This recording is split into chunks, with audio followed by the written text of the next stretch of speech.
tell me a little bit about that night? Well, we had them down. We had the game won. Right. And with about 45 seconds to play, actually Ben Wallace was the guy that started that whole thing. It got started, and he wouldn't let it die. And he came right down in front of the bench. And all of a sudden, Jermaine O'Neal went and grabbed a player, and then this happened and that happened. But as it was happening, Ronnie Artest came and laid down right on the table with Mark and I. Laid right there on the table. He didn't want no part of that fight. And somebody back of us in the stands threw a beer. When that happened, I had already got up, and like you said, I went through, because I'd seen so many fights in my time. I'd been in many. Yeah. In the NBA when I was playing, there were a lot of fights. I'd walk through the tunnel. I was on my way to the press room.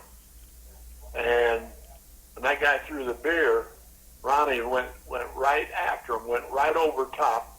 Mark stood up, and boy, he blasted right through Mark and knocked Mark down and hurt his back and went into the stands. And I had seen, in my time, I had seen fights worse than that.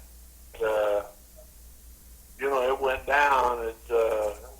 It cost us, you probably know more what it cost us than I do right now. I can't think of it. But we had them beat, and we gave the game back. We got away with a win, but... Right. Well, yeah, it cost him a lot of other wins in the long run, though. It cost us, let's put it that way.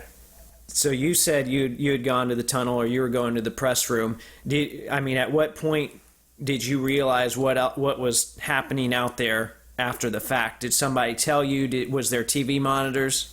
I turned around. I started through the tunnel, and I turned around and looked, and I saw a bunch of guys grabbing each other and this and that and the other thing. And I went on in, and there it was on television, and I watched it. Wow.